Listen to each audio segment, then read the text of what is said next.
आज हम बात करेंगे उस जगह की जहां दुनिया का पहला परमाणु बम इस्तेमाल किया गया था। कैसे पल भर में पूरा शहर राख के ढेर में बदल गया। पूरी जानकारी जानने के लिए पूरा वीडियो जरूर देखें और सब्सक्राइब बटन जरूर दबाइए। चलिए शुरू करते हैं। अगस्त 1945 में पूरी दुनिया ने डर के मारे देख रही थी। दो जापानीज शहर हमेशा के लिए बदल गए। 6 अगस्त को यूनाइटेड स्टेट्स ने हिरोशिमा पर एक परमाणु बम गिराया। 3 दिन बाद नागासाकी पर दूसरा बम गिरा। ये घटनाएं हिस्ट्री में एक टर्निंग पॉइंट थीं और एटॉमिक एज की शुरुआत थी। हिरोशिमा और नागासाकी की बमबारी का जापान पर बहुत बुरा असर पड़ा। लिटिल बॉय और फैट मैन ने वॉरफेयर का एक नया युग शुरू किया। अगस्त 1945 की घटनाएं न्यूक्लियर वॉर की भयावहता की याद दिलाती हैं। पहला परमाणु बम लिटिल बॉय हिरोशिमा पर गिराया गया था, जो एक प्रमुख औद्योगिक केंद्र और सैन्य बंदरगाह था। बम 15,000 टन टीएनटी के बल से विस्फोट हुआ, जिससे लगभग 5 वर्ग मील का क्षेत्र पल भर में जलकर राख हो गया। इसके नतीजे बहुत ही विनाशकारी थे। भीषण गर्मी ने इमारतों और लोगों को भाप में बदल दिया। विस्फोट की लहर ने माइल्सों तक अपने रास्ते में आने वाली हर चीज को धराशायी कर दिया। जो लोग शुरुआती विस्फोट से बच गए, उन्हें एक भयावह दृश्य का सामना करना पड़ा। शहर खंडहर में तब्दील हो गया था।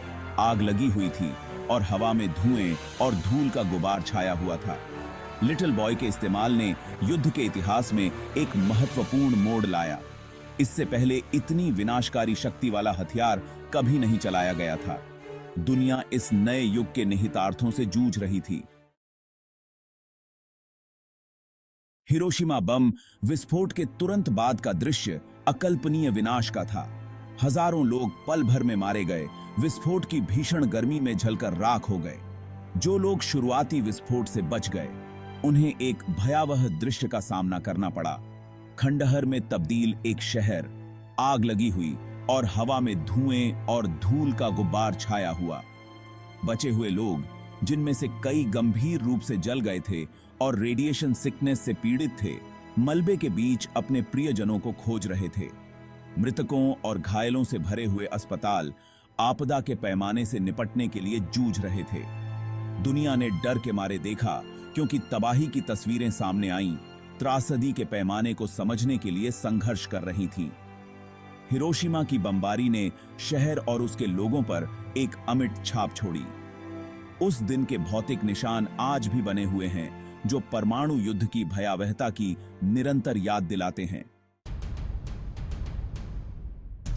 हिरोशिमा की बमबारी के 3 दिन बाद यूनाइटेड स्टेट्स ने नागासाकी पर दूसरा परमाणु बम फैट मैन गिराया।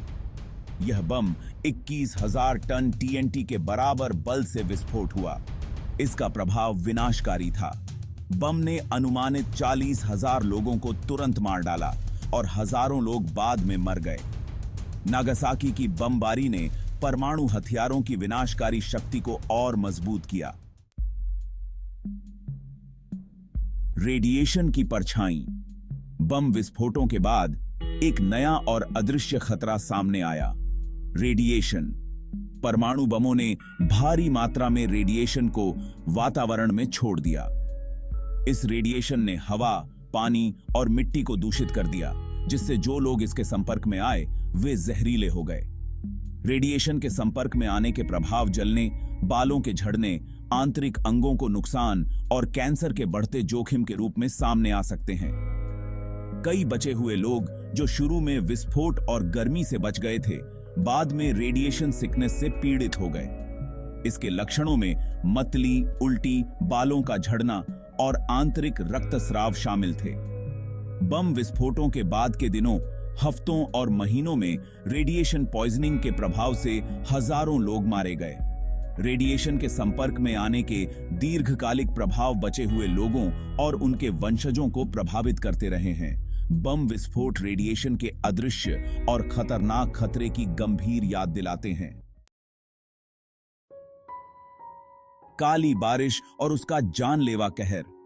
हिरोशिमा और नागासाकी की बमबारी के तुरंत बाद एक अजीब और घातक घटना घटी। काली बारिश।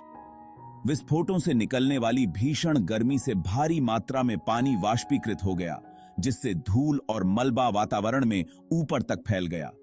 जैसे ही यह मिश्रण ठंडा हुआ, यह रेडियो एक्टिव फॉलआउट से दूषित बारिश की बूंदों में संघनित हो गया।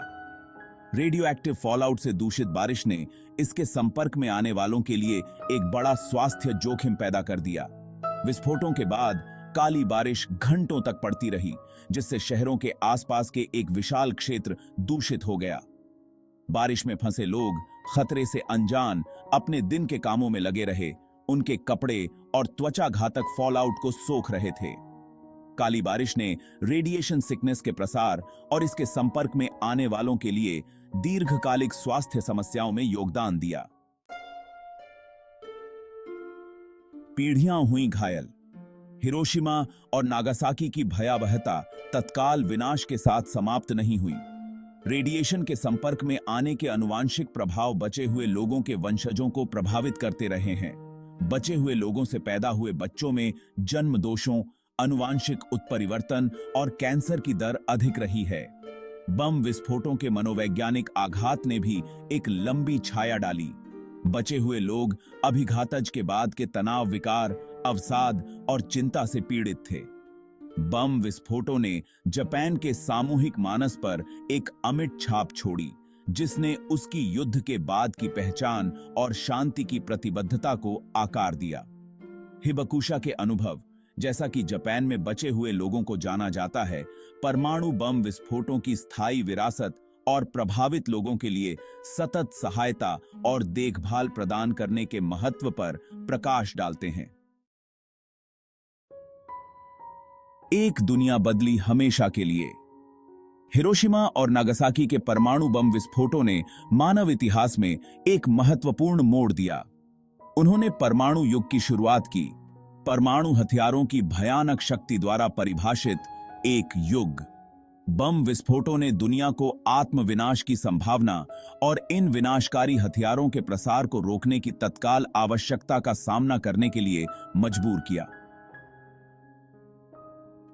अगस्त 1945 की घटनाओं का अंतरराष्ट्रीय संबंधों पर गहरा प्रभाव पड़ा, जिसके कारण संयुक्त राष्ट्र का गठन हुआ और परमाणु हथियारों के प्रसार को नियंत्रित करने के उद्देश्य से अंतरराष्ट्रीय संधियों की स्थापना हुई।